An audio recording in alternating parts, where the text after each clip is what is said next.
Você já imaginou acordar em um hospital sem saber como chegou lá, com um policial do seu lado perguntando o que você fez, o que você bebeu, o que você escreveu, e você não fazer ideia do que ele está falando? Pior ainda, descobrir que a única pessoa que poderia ter feito isso com você é a sua própria mãe, a mulher que deveria te proteger, a sua melhor amiga. Esse é o caso de Ashley Wallace. E o que você vai ouvir hoje é um dos casos mais perturbadores e dolorosos que eu já pesquisei. Uma história de traição, veneno, ganância e um amor de mãe que não existia de verdade. Fica comigo até o final, porque esse caso tem reviravolta atrás de reviravolta e você não vai querer perder nenhum detalhe. Vamos começar do começo, lá em 1999, na pequena cidade de Westport, no estado de Nova York. Ashley Wallace tinha apenas 11 anos e morava com o pai, Michael Wallace, a mãe, Stacy, e a irmã mais nova, Bray. Era uma família aparentemente normal. O pai, mecânico, carinhoso, muito próximo das filhas. A mãe, mais rígida na disciplina, mas que também sabia ser divertida quando queria. Ashley descrevia sua mãe como a melhor amiga que ela poderia ter. A gente conseguia sentar e conversar por horas sobre qualquer coisa. Ela disse certa vez. E esse laço entre as duas era real. Ashley acreditava nisso com todo o coração. Mas por trás desse retrato de família feliz, havia algo podre. Algo que Ashley ainda não conseguia enxergar. Em novembro de 1999, Stacy procurou uma amiga chamada Kim e disse que queria se separar de Michael. Ela estava pensando em pedir o divórcio depois das festas de fim de ano. Mas o que aconteceu a seguir não foi uma separação. Foi algo muito mais sombrio. Em dezembro daquele mesmo ano, Michael Wallace começou a passar mal. Reclamava de tontura. Sentia como se estivesse bêbado mesmo sem ter bebido nada. Foi ao médico, que diagnosticou uma infecção de ouvido e mandou ele para casa. Mas a verdade era outra. Michael estava sendo envenenado. No Natal, a família toda foi jantar na casa da avó. E quem estava lá viu que Michael parecia irreconhecível. Rosto inchado, mãos inchadas. Quando perguntaram o que estava acontecendo, ele disse que estava resfriado. Mas era muito mais do que isso. Em 11 de janeiro de 2000, Ashley chegou da escola e encontrou o pai deitado no sofá, como de costume naquele período. Ligou para a mãe para avisar que tinha chegado em casa. Quando desligou o telefone, percebeu que o pai estava fazendo um barulho estranho. Ele levantou o braço e depois abaixou, e não se mexeu mais. Ashley saiu para buscar a irmã. Quando voltou, Stacy já estava em casa também. E quando olharam para dentro, os pés de Michael estavam roxos. Ele foi levado às pressas para o hospital, mas era tarde demais. Michael Wallace morreu. A causa oficial foi ataque cardíaco. O que você acha quando ouve isso? Parece uma tragédia familiar, uma perda dolorosa. Mas presta atenção no que vem a seguir. Quando perguntaram a Stacy se ela queria fazer uma autópsia no marido, ela disse não. Explicou que Michael não gostava de ser cortado em cirurgias, que ele preferiria que a família tomasse uma cerveja em sua memória em vez de chorar. Ashley nunca entendeu porque a mãe não chorou. Achou que era para não deixar as filhas tristes. Mas essa explicação nunca soou totalmente certa. Michael Wallace foi enterrado com todos os seus segredos. Stacy recebeu o seguro de vida do marido, $55 mil. Com esse dinheiro, reformou a casa, levou as filhas a Disney World e voltou a ser aquela mãe divertida, a melhor amiga de Ashley. Mas alguma coisa havia mudado. Stacy começou a se distanciar das filhas, passando horas na internet conversando com estranhos. Em 2001, um homem chamado David Castor entrou na vida de Stacy. Dono de uma empresa de aquecimento próspera, David era um divorciado que levava uma vida confortável em Liverpool, Nova York. Ele se apaixonou por Stacy, que aos seus olhos era uma mãe amorosa e dedicada. Ashley e Bray não gostaram nada de David. Não queriam ver o lugar do pai sendo ocupado tão rapidamente. E David deixava claro que não queria ser pai das meninas, que já tinha seus próprios filhos. Mas em agosto de 2003, menos de 2 anos depois de se conhecerem, Stacy e David se casaram, sem avisar ninguém, sem convidar ninguém da família de David, nem mesmo o filho dele, David Jr. Stacy Wallace virou Stacy Castor. As meninas se mudaram para a casa de David em Liverpool. A vida material melhorou, mas a tensão em casa era constante. David e Stacey brigavam sem parar. Ashley dizia que os dois só pareciam felizes quando estavam longe dela e da Bree. Com o tempo, as coisas foram melhorando entre Ashley e o padrasto. Ela se lembra de olhar para ele na festa de sua formatura e ver um sorriso de pai orgulhoso no rosto dele. Era tocante. Mas enquanto a relação entre Ashley e David melhorava, o casamento entre David e Stacey estava desmoronando. Em 22 de agosto de 2005, a polícia do condado de Syracuse recebeu uma ligação de emergência de Stacey Castor. Ela contou que ela e David tinham brigado por 7 horas na noite anterior.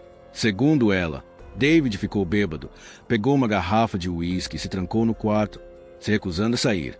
Quando os policiais chegaram e arrombaram a porta, encontraram David caído de bruços na cama, nu. Na mesinha de cabeceira, havia um copo com líquido verde. No chão, uma garrafa de anticongelante aberta e tombada. A cena parecia suicídio. Parecia que David tinha bebido anticongelante depois de se trancar no quarto. Mas um dos policiais encontrou algo no lixo da cozinha. Uma seringa de cozinha com líquido verde dentro. E aí vem a pergunta que não saía da cabeça dele. Se David se trancou no quarto e tomou o anticongelante lá dentro, o que essa seringa estava fazendo no lixo da cozinha? Você consegue sentir que algo não fecha aqui, né? Porque não fecha mesmo. A autópsia foi feita. Enquanto esperavam os resultados, Stacey ficou em liberdade. O testamento de David foi lido e nele estava escrito que ele deixava tudo para Stacey: a empresa, a casa, os veículos. Nada para o filho, David Jr. O filho ficou destruído. Achou que o pai simplesmente não queria mais saber dele. Não sabia ainda que o testamento tinha sido falsificado. Stacey passou a levar as filhas para viajar, comprar coisas para elas, passar mais tempo com elas. Exatamente como havia feito após a morte de Michael Wallace. Em 2006, os resultados forenses chegaram ao detetive Spinelli. A seringa tinha anticongelante e DNA de David na ponta. O copo com o líquido verde tinha 3 digitais. As 3 eram de Stacey Castor. Naquele momento, o detetive deixou de acreditar em suicídio. Era homicídio. Os exames de sangue também mostraram que não havia álcool no organismo de David, apesar de Stacey ter dito que ele havia ficado bêbado naquele fim de semana. O promotor William Fitzpatrick e o detetive Spinelli agora tinham quase certeza de que David Castor havia sido assassinado por Stacey. Mas precisavam de mais provas. E queriam falar com o primeiro marido dela, Michael Wallace. O problema: Michael Wallace estava morto. E foi aí que a situação para Stacey Castor começou a ficar muito complicada. Em 7 de setembro de 2007, Stacey foi chamada para uma segunda entrevista com o detetive Spinelli. Ele disse a ela que precisava encerrar o caso e que tinha algumas perguntas. Ela foi. Estava nervosa, andando de um lado para o outro. Foi nessa entrevista que ela descobriu que os investigadores tinham exumado o corpo de Michael Wallace e que tinham encontrado anticongelante no organismo dele, exatamente como em David. O detetive então mostrou a ela uma foto com 2 copos, perguntou qual deles ela tinha levado ao quarto quando foi dar suco de cranberry para David.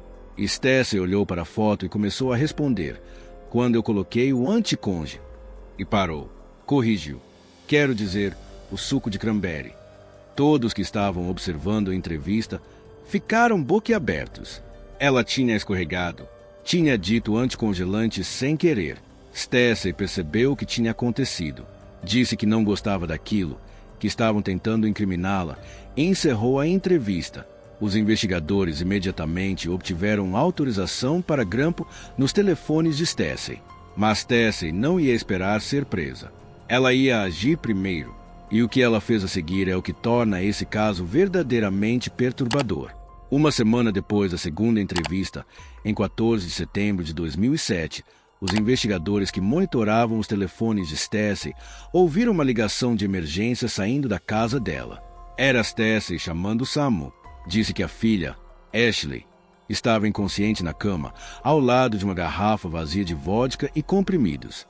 Quando os socorristas chegaram, Ashley estava desmaiada, de olhos abertos, mas sem enxergar nada, aparentemente apavorada. A irmã Bree entregou às autoridades um bilhete que estava ao lado da cama de Ashley. No bilhete, Ashley confessava ter matado David Castor e o próprio pai, Michael Wallace. Contava em detalhes como tinha envenenado os dois. Pedia perdão à mãe. Dizia que tinha feito tudo por ela. 750 palavras, digitadas no computador. Até o nome Ashley estava digitado no final, não assinado. Ashley foi levada às pressas para o hospital em estado gravíssimo. Se ela morresse, ninguém saberia a verdade. Stacey Castor ficaria livre. E Ashley seria culpada por 2 assassinatos que não cometeu. Os detetives ficaram no hospital ao redor do relógio, esperando Ashley acordar. E enquanto isso, Stacey apareceu no hospital. Passou pela segurança, foi até o quarto da filha, tocou nos cabelos dela e disse: "Sinto muito, eu te amo." E foi embora. Horas depois, Ashley abriu os olhos. Estava confusa, sem saber onde estava, sem saber que dia era. Mas quando um policial lhe perguntou o que ela havia escrito na carta, ela olhou sem entender. Não tinha escrito carta nenhuma. Não tinha tomado nada. Os investigadores então ouviram a história de Ashley desde o começo. 2 dias antes de ser encontrada inconsciente, Ashley tinha sido chamada à diretoria da escola. Um detetive estava lá para lhe contar que tinham exumado o corpo do pai e encontrado anticongelante. Ashley ficou em choque, mas Stacey já havia preparado o terreno. Tinha falado com Ashley antes, manipulando a filha, fazendo com que ela ficasse com raiva da polícia em vez de suspeitar da própria mãe. Naquela tarde, Stacey sugeriu que as duas bebessem para esquecer a semana difícil. Ashley achou ótimo, que a adolescente recusaria. Mas depois de uma dose, Ashley sentiu um cansaço absurdo, como se estivesse completamente bêbada. Foi deitar. No dia seguinte, voltou da escola Stacey e disse: "Vamos beber de verdade dessa vez." A bebida estava forte demais, e Ashley pediu que a mãe colocasse mais suco. Stacey voltou com um canudinho e disse para ela beber pelo fundo da garganta. Ashley fez o que a mãe mandou e apagou. Bray voltou para casa e tentou ver a irmã. Stacey bloqueou a porta. Disse que Ashley estava bem, que estava dormindo e que esperava que dormisse a noite toda. Na manhã seguinte, Bray ouviu um barulho estranho vindo do quarto da irmã. Entrou e encontrou Ashley vomitando, com os olhos vidrados, sem responder quando chamada, sem acordar quando sacudida. Se não fosse Bray, Ashley teria morrido 10 minutos depois.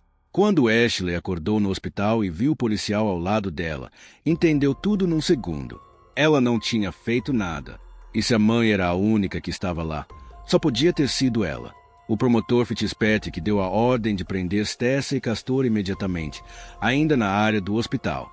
Em 13 de janeiro de 2009, começou o julgamento de Stacey Castor. Ashley apareceu como a primeira testemunha de acusação. Tinha que encarar a própria mãe no tribunal. A mulher que era sua melhor amiga. A mulher que tentou matá-la e jogar a culpa nela. Ashley admitiu que uma parte dela ainda tinha medo de receber aquele olhar de decepção da mãe. Mas ela foi até lá e contou tudo. A única defesa de Stacey era convencer o júri de que Ashley tinha matado os 2 pais. Se conseguisse criar uma dúvida razoável em apenas um jurado, ela sairia livre. Mas as provas eram avassaladoras. Os investigadores encontraram no computador de Stacey que a carta de confissão de Ashley tinha sido terminada no dia 12 de setembro, às 14h27. Naquele exato momento, Ashley estava na escola. Ela tinha ligado para a mãe em pânico depois de falar com o detetive. Era impossível que ela tivesse escrito aquela carta. A carta tinha sido escrita na conta de usuário de Stacey, e ela era a única pessoa em casa naquele horário. Uma amiga de Stacey ainda confessou ter ajudado a falsificar o testamento de David Castor para que Stacey ficasse com tudo. Quando a defesa colocou Stacey no banco das testemunhas, o promotor Fitzpatrick foi direto. Perguntou se Ashley tinha envenenado David. Stacey disse que não. Então perguntou quando Ashley tinha envenenado David. Stacey não conseguiu responder. Fitzpatrick então explodiu em cena. "Meu Deus! Você perdeu 2 maridos por envenenamento. Sua filha acabou de descobrir que o corpo do pai foi desenterrado." Stacey ficou fria, sem nenhuma emoção. O julgamento durou 3 semanas. O júri demorou 4 dias para decidir. Quando o veredicto chegou, Ashley estava no corredor do tribunal.